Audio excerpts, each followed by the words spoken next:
एक बात बताओ, कभी सोचा है कि एक बंदा महीने का 50,000 कमा रहा है और दूसरा बंदा महीने का 5 लाख कमा रहा है, फिर भी महीने के आखिरी में दोनों के माथे पर टेंशन की लकीरें बराबर क्यों होती हैं? क्यों 50,000 वाला भी लोन की किस्तें चुकाने में हाफ रहा है और 5 लाख वाला भी अंदर से डरा हुआ है कि अगर अगले महीने सैलरी रुकी तो पूरा ताश का महल ढह जाएगा?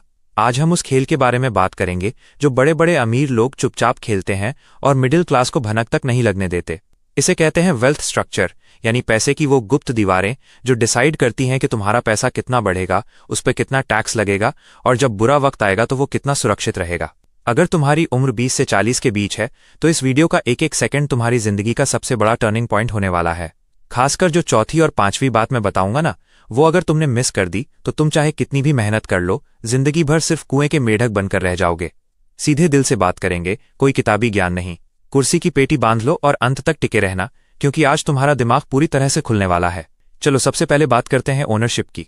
हम लोग क्या सोचते हैं, भाई मैंने एक दुकान खरीदी, उस पर अपना नाम लिखवा दिया, मैं मालिक बन गया। कितना सिंपल है। सस्ता मोबाइल खरीदना हो या लैपटॉप, तब तक तो ये ठीक है, लेकिन जैसे ही तुम असली पैसा कमाना शुरू करते हो ना, ये अपने नाम पर सब कुछ रखना दुनिया की सबसे बड़ी बेवकूफ़ी बन जाता है। अमीर लोग कभी भी बड़ी संपत्ति जैसे कोई बड़ी जमीन या बड़ा बिजनेस सीधे अपने पर्सनल नाम पर नहीं रखते। क्यों? मान लो तुमने अपने नाम पर एक रेस्टोरेंट खोला, भगवान न करे वहां कोई एक्सीडेंट हो जाए या कोई कस्टमर तुम पर 50 लाख का केस ठोक दे। अब कानूनन तुम और तुम्हारा रेस्टोरेंट एक ही हो, अगर कोर्ट ने जुर्माना लगाया तो तुम्हारी जेब से जाएगा, तुम्हारी पर्सनल गाड़ी बिक जाएगी, तुम्हारा घर तक नीलाम हो सकता है। अमीर बंदा यहीं पर दिमाग लगाता है, वो बीच में एक कंपनी नाम का डब्बा खड़ा कर देता है। संपत्ति कंपनी की होती है और वो बंदा उस कंपनी का मालिक होता है। इसे कहते हैं लिमिटेड लायबिलिटी। अब अगर उस डब्बे पर कोई हमला हुआ, कोई केस हुआ, तो जो नुकसान होगा वो उसी डब्बे के अंदर रहेगा।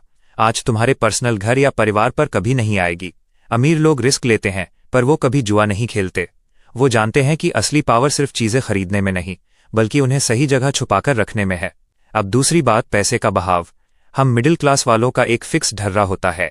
हर महीने की 1 तारीख को सैलरी आई, 5 तारीख तक मकान मालिक को किराया गया, दूध वाले का हिसाब हुआ, नेटफ्लिक्स का रिचार्ज हुआ और जो थोड़ा बहुत बचा वो सेविंग्स अकाउंट में सड़ने के लिए छोड़ दिया। अगले महीने फिर से जीरो से शुरुआत। इसे कहते हैं चूहा दौड़। इसमें तुम चाहे 20,000 कमाओ या 2 लाख, तुम्हारी लाइफस्टाइल धीरे धीरे तुम्हारे बढ़े हुए पैसे को निगल जाती है। जैसे ही सैलरी बढ़ी, हम तुरंत सोचते हैं चलो अब एक बड़ी गाड़ी EMI पर ले लेते हैं, थोड़ा अच्छा फ्लैट ले लेते हैं। इसे कहते हैं लाइफस्टाइल इन्फ्लेशन। अमीर आदमी पैसे को इस रास्ते पर जाने ही नहीं देता। वो पहले से तय करके रखता है कि जैसे ही 1 लाख रुपए अंदर आएगा, उसमें से 30,000 सीधे ऐसी जगह जाएगा जो और पैसा बनाकर दे, जैसे स्टॉक्स, म्यूचुअल फंड्स या किसी छोटे बिजनेस में इन्वेस्टमेंट। वो अपने शौक अपनी जेब से पूरे नहीं करता, वो अपने एसेट से मिलने वाले ब्याज और मुनाफे से पूरे करता है। सीधी बात समझो, मजदूर इस बात पर ध्यान देता है कि वो कितना कमा रहा है, लेकिन एक असली मालिक इस बात पर ध्यान देता है कि जो पैसा आया वो जा किस रास्ते पर रहा है।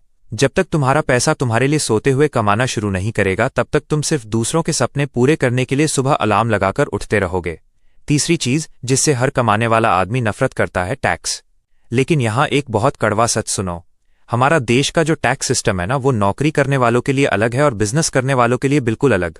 एक आम नौकरी पेशा इंसान जब 10 लाख रुपए का पैकेज पाता है तो सरकार पहले अपना टैक्स काट लेती है, फिर जो बचा कुचा पैसा हाथ में आता है उससे वो इंसान अपनी जिंदगी चलाता है। यानी तुम पहले टैक्स देते हो, फिर खर्चा करते हो। लेकिन एक कंपनी या बिजनेस स्ट्रक्चर में खेल उल्टा होता है। अगर तुम्हारी कंपनी ने 10 लाख रुपए कमाए तो तुम पहले अपने सारे खर्चे जैसे ऑफिस का किराया, गाड़ी का पेट्रोल, इंटरनेट का बिल, स्टाफ की सैलरी, सब कुछ उस कमाई में से घटा देते हो। फिर जो आखिरी में शुद्ध मुनाफा बचता है, सरकार सिर्फ उस पर टैक्स मांगती है। सोचो, चीज वही है, पैसा वही है, लेकिन सिर्फ रास्ता बदलने से लाखों रुपए का टैक्स कानूनी रूप से बच जाता है। अमीर लोग टैक्स चोर नहीं होते, वो टैक्स के नियमों के पक्के खिलाड़ी होते हैं।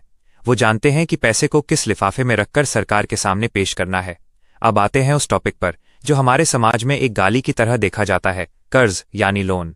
हमारे माँ बाप ने हमेशा सिखाया, बेटा कभी उधार मत लेना, चैन की नींद नहीं आएगी।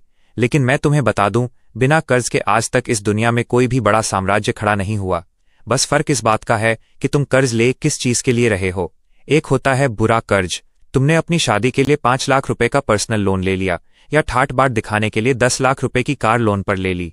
ये चीजें लेते ही अपनी वैल्यू आधी कर देती हैं और तुम्हारी जेब से हर महीने पैसे खींचती हैं। ये कर्ज तुम्हें गुलाम बनाता है। दूसरा होता है अच्छा कर्ज। मान लो तुमने बैंक से 20 लाख रुपए का लोन लिया और उससे एक ऐसी प्रॉपर्टी या कोई ऐसा छोटा मैन्युफैक्चरिंग सेटअप लगाया जिससे हर महीने 25,000 रुपए की कमाई हो रही है, जबकि बैंक की किस्त सिर्फ 18,000 रुपए है।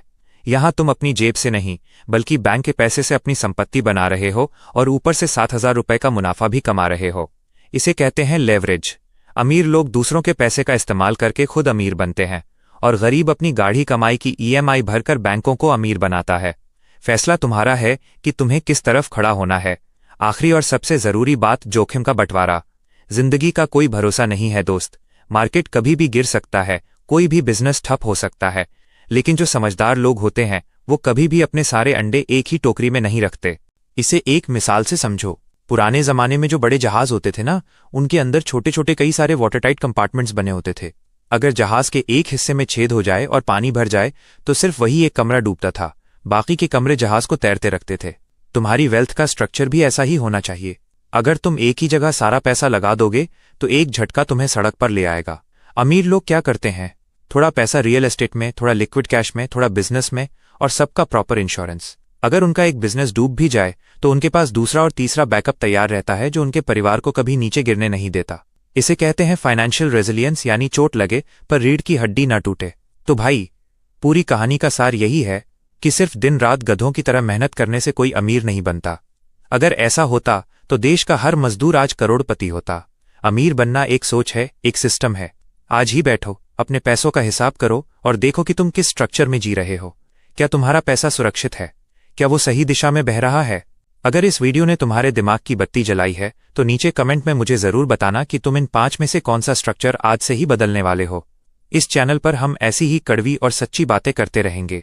सब्सक्राइब कर लो, क्योंकि तुम्हारी वित्तीय आज़ादी की जंग में मैं तुम्हारे साथ खड़ा हूं। मिलते हैं अगले वीडियो में। तब तक कमाते रहो, सीखते रहो और सुरक्षित रहो।